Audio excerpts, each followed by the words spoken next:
Hello, I'm Terry David Mulligan. This is Mulligan Stew, the podcast, music, film, food, and wine. And yes, we do have a wine special coming up. Elizabeth Gabay, a master of wine who lives just north of Nice, love that, will be telling us about the place that Pink has taken over in the world of wine. Now, Valerie June. I met Valerie backstage at the Edmonton Folk Music Festival 2017 in the CKUA tent. Oh, she was a vision. Because most people going to the Edmonton Folk Fest know that, they're going to be slogging through some hill grass and there'll be some dust and there'll be some people spilling stuff on their clothes or themselves. And she was dressed like she was stepping out onto a Vegas stage. So a vision is what she was. And we talk about that a bit right at the top. She's an amazing singer because just when you think you've got her pegged, that you know what kind of singer she is, she completely changes. She sings folk, she's comfortable with blues and soul and gospel and jazz and rock. And there's nobody writing songs like Valerie June. Many of us discovered Valerie June with her 2013 album called Pushing Against the Stone. And then she came back in 2017 with The Order of Time. She is a very deep, soulful person. When she talks about what motivates her, where she gets her voice from, she talks about the light inside of her. It's in all of us, apparently, and she's just trying to pull it out and celebrate it. Literally, it's fair to say that Valerie June out-tours 99% of the music business, and she wins audiences everywhere she goes. Here's a conversation with Tennessee's own Valerie June. Hello, Valerie June. How you doing? I'm very well. I'm Terry David Mulligan. You're Valerie June. What was your given name, your last name? Hawkins. Yes. But it made sense to do Valerie June, didn't it? My mother's here. She's June K. Hockett. Oh. Yeah, she's here with it's you? her first time leaving the country, so Canada's her first stop. Oh. She named me June after her. Have you lost her? Where is she in the crowd? Well, she decided that she was going to go grab some food, but she's around. Okay. She was like, I know where you're going to be. I asked by CKUA earlier. Yep. So How are you with festivals? I know that you have a routine. Do you like the side stages? You like looking around? I do, and I really love shopping. I don't know if you noticed, but I'm like fighting myself right now. I'm like, oh, I wonder what the artisans have, So I want to walk around. And the good thing is, if you spend that American dollar here, you get a lot more bang for your buck, too. All right. You want to think about that. Well, welcome to the Edmonton Folk Festival, and it's so great that you have finally arrived at this moment. Bear with me while I do something, because this is really, I think I may be onto something here. The critics, bent themselves out of shape trying to describe your vocals when you came along. And Rolling Stone did a couple of things. Rolling Stone said a blend of spacey, hippie soul, blues, and folk. John Pirelli's New York Times said her voice is full of endearing human quirks and flaws, cracks, scratches, unvarnished and fully alive. But what I heard was you taking on the character of the song, that you were singing from someone else's soul. Was I sort of half right there?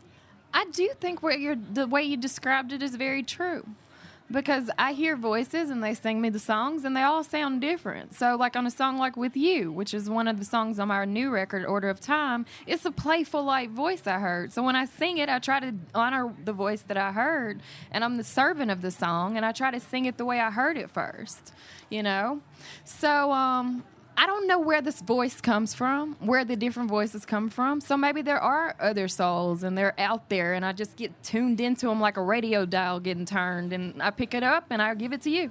That's what I do. When you were growing up, what caught your ear coming out of car radios or a kitchen radio for that matter, or vinyl? Was it one tune or one artist where you just turned and said, who is that? What is that? No, usually not just one artist. Usually it was across the board. I was raised in Jackson, Tennessee, which is between Memphis and Nashville, almost equal distance.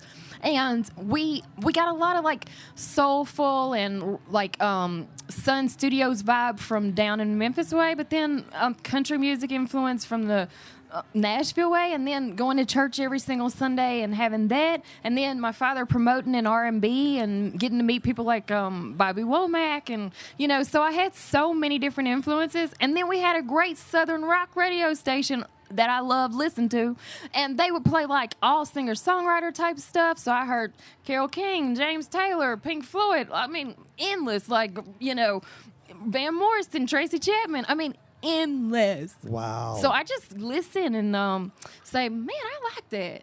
Why do I like that? And then I try to research, where did this artist come from? Who are they? What country are they from? And the Astral Weeks, Van Morrison? Oh, yeah. Yeah. Oh, melt my heart. Come on. Sweet thing. Come on now. Astral Weeks. What?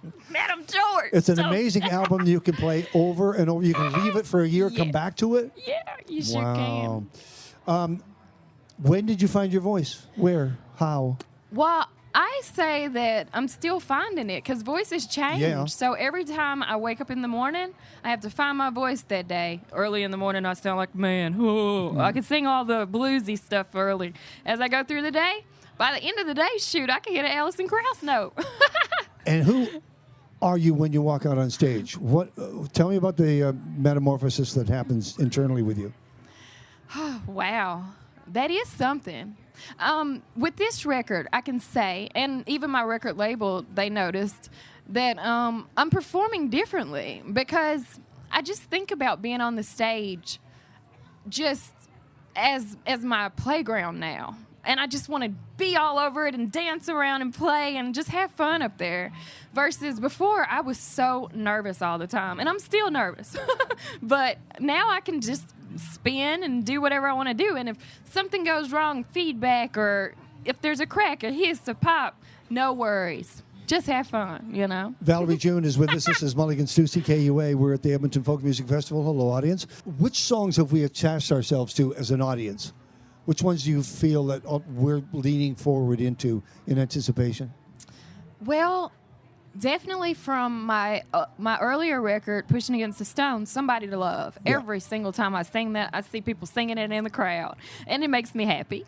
And then from this record, Got Soul and Astral Plane, especially Astral Plane. A lot of people connect with the message of the song, and it's a positive song, and it's just tapping into your inner light. And I like wearing shiny clothes now because I feel like everyone has a shining light inside of them, but as we get older, it kind of dims, You're born with it, but around 35 or my age, you start to doubt it. And so I'm wearing these clothes to remind you to shine so that you might reflect this light and just be a light in the world. Okay, for the radio audience who are listening, they don't know, the top half is burgundy red, sort of halfway between.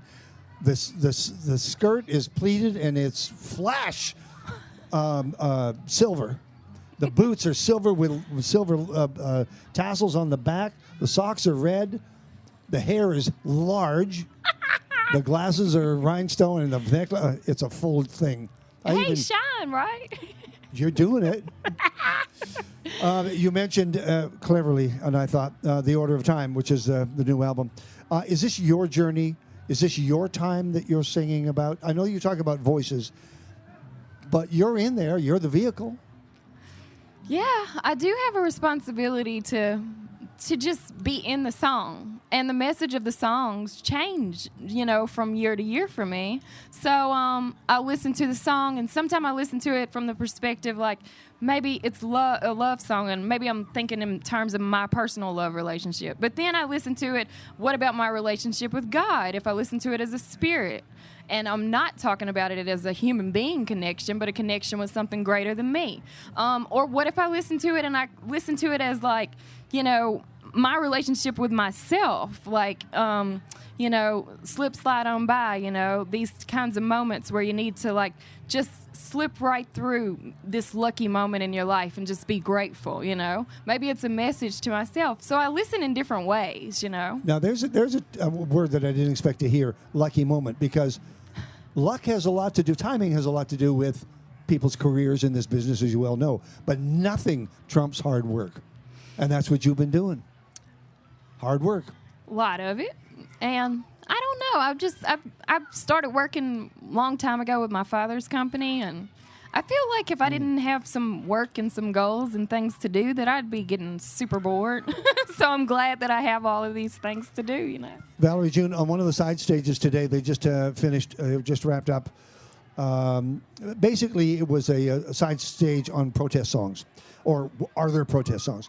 But I wanted to ask you, I thought long and hard about this, because are we asking too much of our artists or our music to either take us away from the headlines or reflect what's going on around us?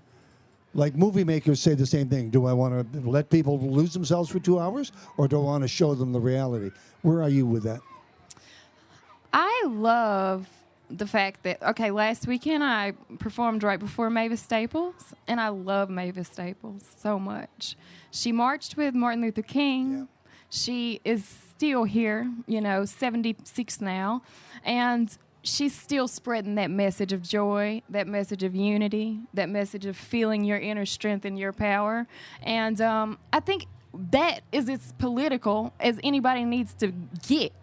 If you are being your greatest self and you're really like shining and being as strong and powerful as you came to be in a human body, and just finding your strength and your joy in the moments and in the days, then you can really like begin to see a transformation happen in people around you in the world. And so there's a responsibility only to find your truth and your light. And I can't say if all artists need to be writing protest songs or what, but I'll tell you, when I talked to Mavis, she covered one of my songs for her last record. She said, Pops told us that we always had to sing songs that had positive messages, because that was our job, to use our voices to inspire change and positivity.